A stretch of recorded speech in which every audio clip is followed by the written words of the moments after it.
Yuri Chirikov est ukrainien. Il a 43 ans. C'est un ancien entrepreneur du bâtiment. Depuis plusieurs mois, il est bénévole dans le Donbass. Yuri participe à des ravitaillements et organise du soutien logistique pour les civils. Il souhaite prendre part à une opération et se dirige vers Barmout pour rejoindre Léonid, le responsable des pompiers de la zone, et évaluer les risques.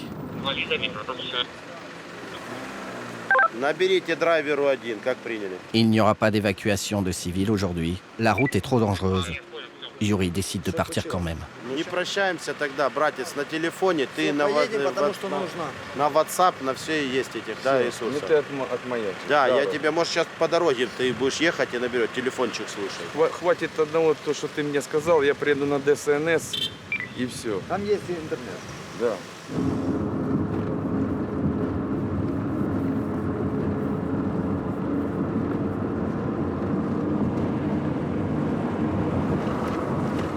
По правую сторону от нас с дороги уже орки. Русские солдаты.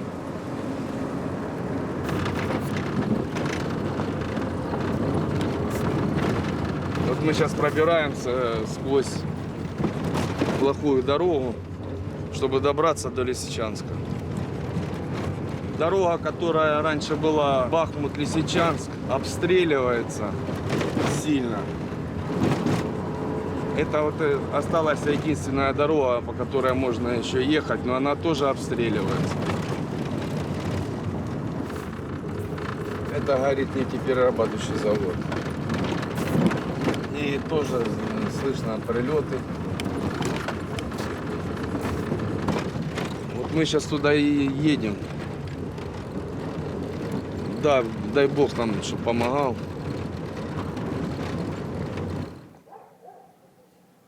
Lysychansk se trouve au fond de la poche ukrainienne du Donbass. Severodonetsk, sa ville jumelle dont elle n'est séparée que par une rivière, est presque totalement occupée par les soldats russes. Le corridor qui relie cette ville à Barmout est la dernière ligne de vie qui permet aux habitants et aux soldats ukrainiens de se ravitailler.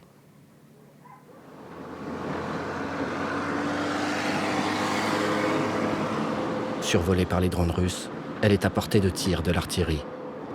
2 jours plus tôt, un journaliste français perdait la vie sur cette route dans le bombardement d'un convoi humanitaire.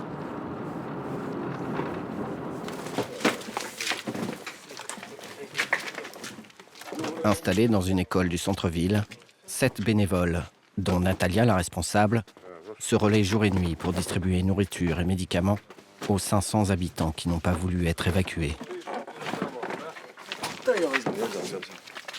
Un boulanger du quartier fournit le pain, mais le centre est approvisionné quand les convois arrivent à passer. Il reçoit des produits de base non périssables.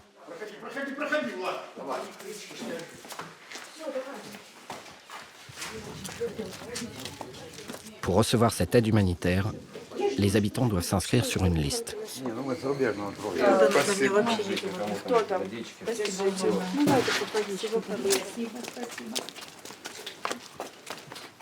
И разговаривать.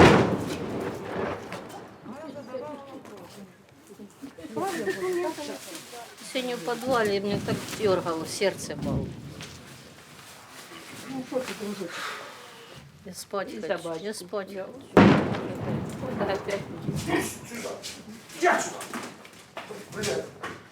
Владичек, а пол хлеба дашь?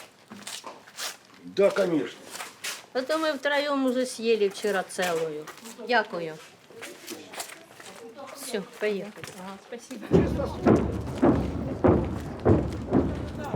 Смотрите, очень.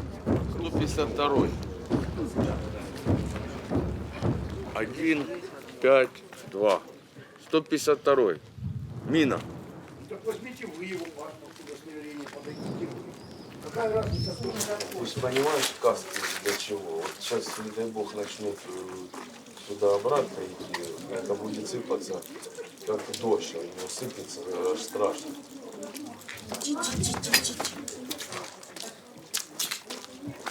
La guerre qui se déroule ici est une guerre d'extermination de la population civile. et aussi de destruction des maisons, des infrastructures. Nous sommes sans logement, nous sommes affamés, sans aucun moyen de subsistance. Nous ne vivons pas, nous survivons.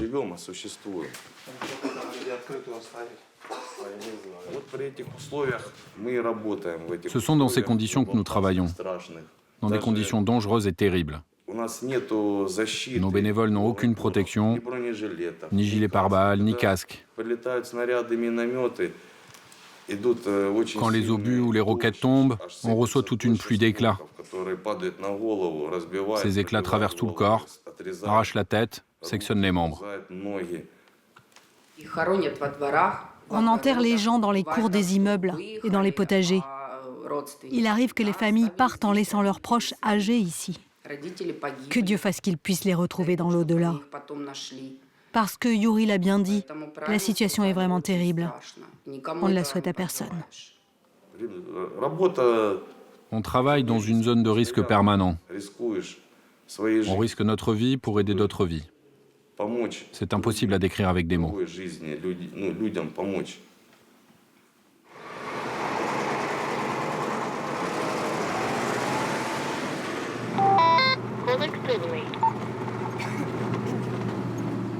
Il n'y a plus ni eau, ni gaz, ni électricité dans Lysychansk.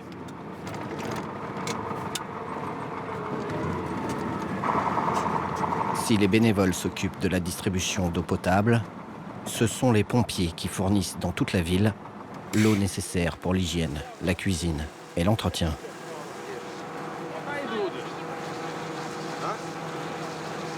Tous les jours, les habitants de chaque quartier n'ont que quelques minutes pour remplir les bidons qu'ils peuvent transporter.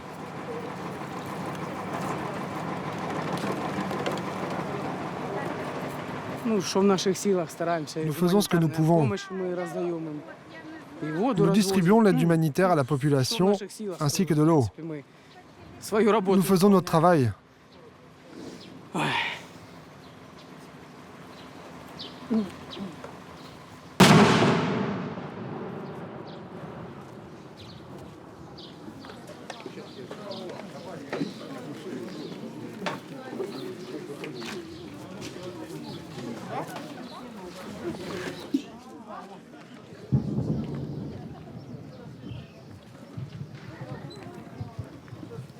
Ici, une personne est décédée et une autre a été blessée. Ça, c'est le cratère.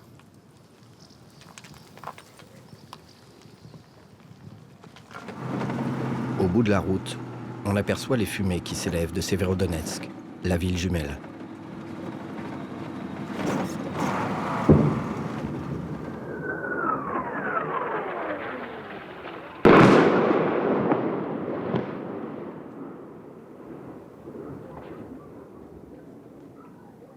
Les soldats russes et tchétchènes se battent au centre de cette ville, là où Yuri travaillait encore il y a quelques jours.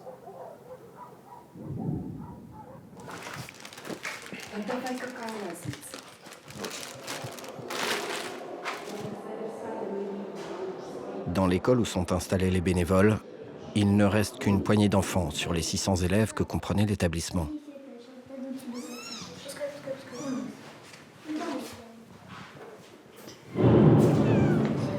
Les Russes n'accordent que peu de répit aux habitants et les bombardements reprennent rapidement. Un obus tombe à proximité de l'école et les enfants doivent se réfugier dans un couloir. On appelle ça la théorie des deux murs. Une façon de se protéger contre les éclats, mais pas contre une frappe directe.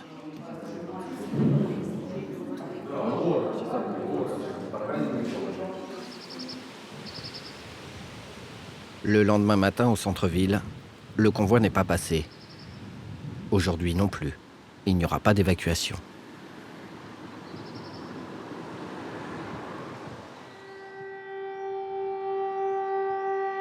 À Kramatorsk, la capitale régionale, 75% de la population a été évacuée.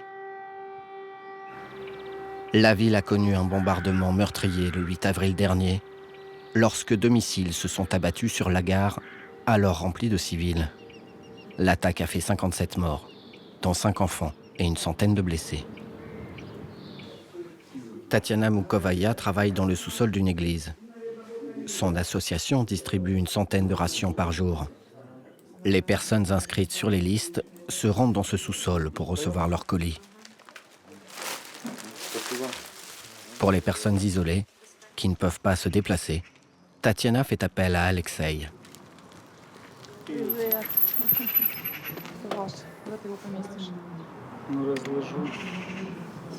Это для воды, это резервуар. Как всегда. Там должен быть порошок в этом.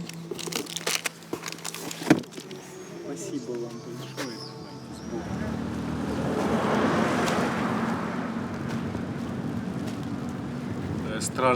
Lorsque la guerre a commencé, la ville est devenue déserte. Il n'y avait plus personne et beaucoup ont été évacués. Il ne reste que des personnes seules qui n'ont pas pu quitter la ville. Des personnes âgées, handicapées ou à mobilité réduite.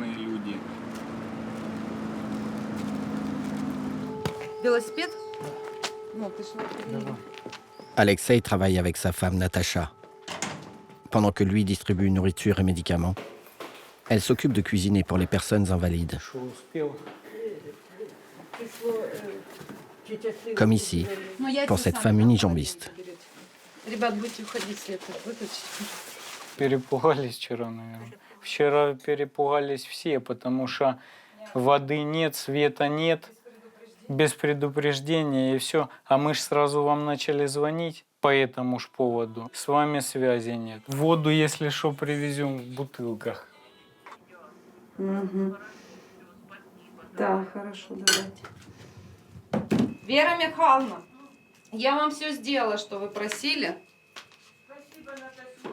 Она не может. Cette femme n'a qu'une seule jambe. Elle mange à même le sol. Elle ne peut pas se lever. Alors tout ce dont elle a besoin doit être par terre.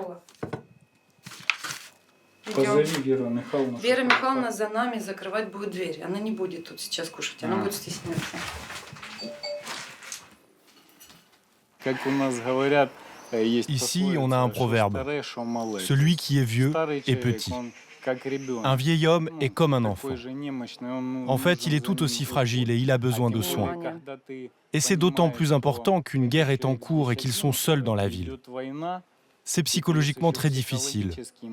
En fait, un travail comme celui-ci permet de voir que vous êtes nécessaire. Vous voyez que les gens ont besoin de votre aide. Ça réchauffe l'âme de le faire. On se sent bien et l'autre aussi.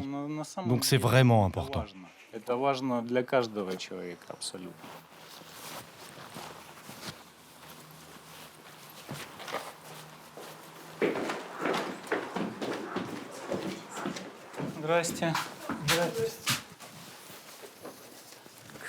Pour bien comprendre, dans cet abri, il n'y a ni eau, ni sanitaire. Les toilettes, c'est là-bas, dans un seau.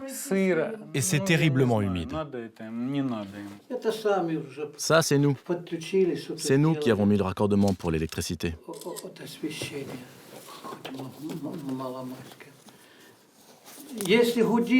Quand la sirène retentit, il y a pas mal de monde ici.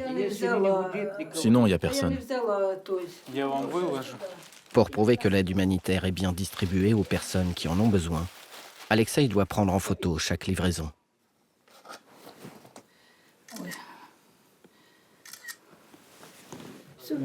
En fait, dans ce quartier, tous les magasins sont fermés. Et c'est ça le problème. Les magasins et les pharmacies.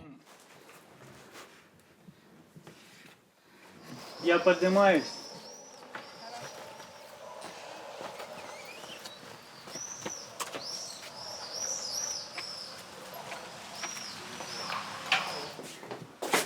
Смотри, у тебя еда есть еще?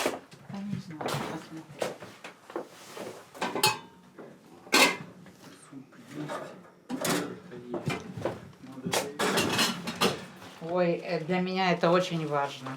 Очень важно. Он такой внимательный, такой добрый. Я еще таких не видела. Галина Александровна. Ладно, сиди. Не надо Я меня... рассказываю, как есть. Я не люблю обманывать. Ладно. Леша, не надо, не мешайся. Ладно, извини. Всё. Она придет днем сегодня, сготовит, и напомните ей, пожалуйста, чтобы вот эти яйца сварила, потому что я вспомнил, что их надо купить. Если надо, могу перемотать. Не надо, Все Леша. Она, смотри, а ну, посмотри. А, вот она спала, аж куда. Ну, садись. От нее не давит? Нет. Вот, спасибо. Ой, спасибо, дай Бог здоровья. Ой. Опа. À 15 km au nord de Kramatorsk, la ville de Sloviansk s'apprête à passer en première ligne. Avec les chutes d'Izium et Liman, la ville est à portée de tir des canons russes.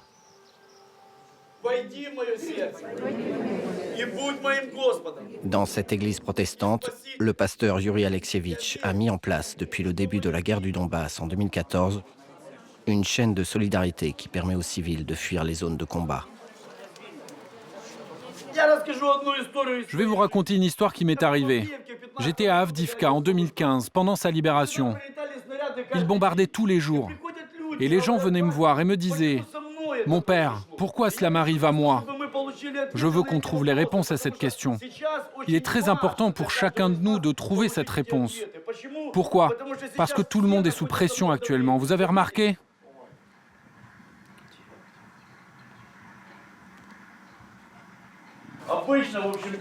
Je voulais aussi vous dire que quand je vois la distribution de l'aide humanitaire, je vois se passer certaines choses désagréables.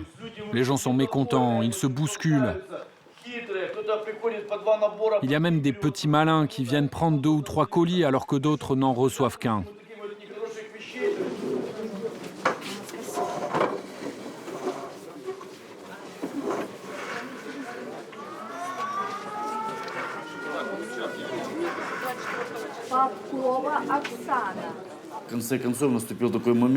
Il y a eu un moment où nous avons compris qu'il ne suffisait pas de distribuer de l'aide. Les gens avaient besoin également d'un soutien spirituel pour recevoir une sorte de réconfort.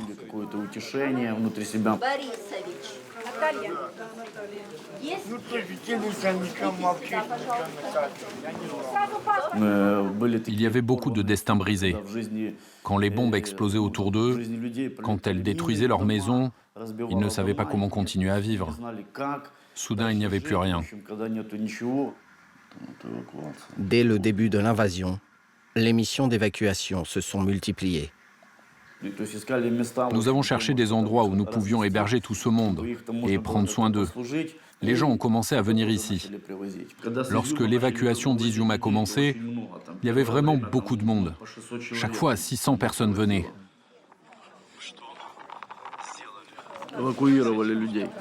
À Izium, le bus a été mitraillé sur la route. Dieu merci, il n'y a pas eu de mort.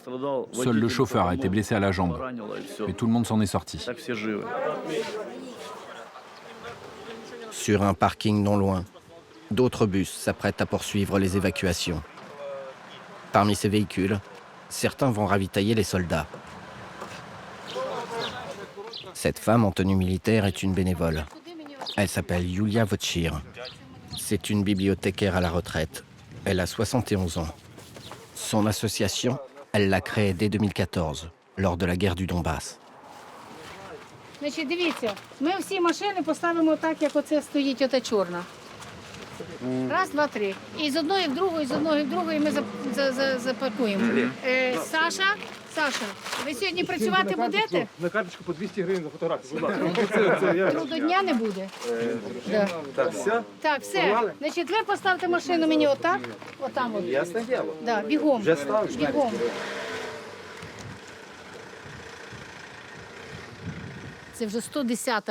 C'est mon 110e voyage dans le Donbass.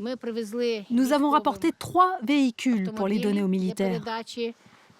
Nous leur avons apporté des générateurs, des viseurs thermiques et aussi de nombreux équipements de protection, des vêtements, des chaussures, car tout s'use rapidement ici. Bien sûr, on a aussi amené un grand nombre de colis personnels des familles qui souhaitent les transmettre à leurs proches. Il y a aussi un grand nombre d'écoles ou de villages qui se rassemblent et font des vareniki. Il suffit de les réchauffer. C'est un sentiment de « comme à la maison » pour les soldats. Un sentiment de proximité avec leur famille, avec l'odeur des mains des femmes.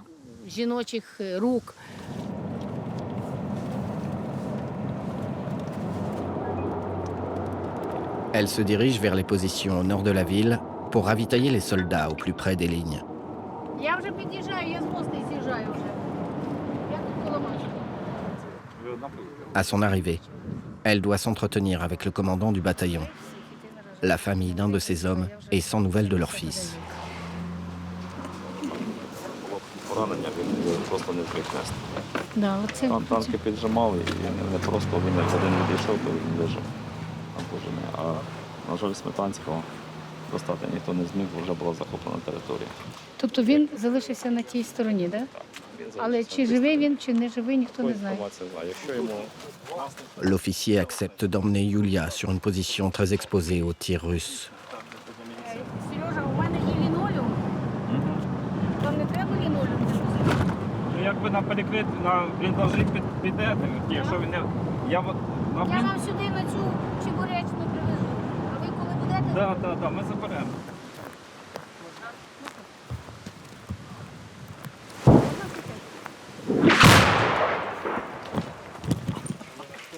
Уїжджаємо. Розосередь людей. Розосередь людей. Розвертайся, бити. Чуть-чуть вперед. Бистренько, бистренько в машину. Быстро. Назад чуть-чуть. Сюди, шуп. Просто він зовсім поряд, розумієте? Чуть підкоректують, буде по машині. C'est un obus de 120 qu'ils ont tiré. Nous avons été obligés de quitter cette position, qui a été prise pour cible, parce qu'ici, pas très loin, après un petit bois, se trouve la rivière du Seversky Donetsk. Les Russes font tout leur possible pour franchir cette rivière. Et bien évidemment, nos soldats tiennent cette ligne. Le soir, Yulia termine ses livraisons vers une zone avancée de la région de Bakhmout.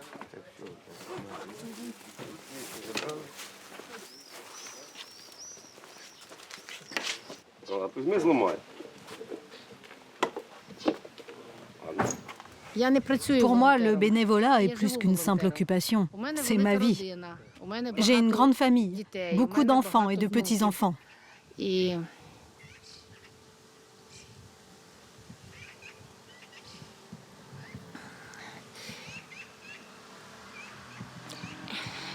je veux qu'ils puissent vivre sans se cacher.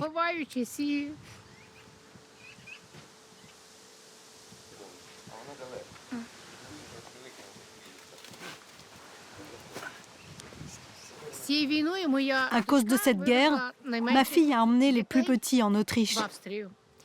Et il me manque beaucoup. Je veux les ramener à la maison au plus vite. Parce que si je ne le fais pas, et que tous les autres dont les enfants sont partis ne le font pas, alors cela ne sert à rien de vivre.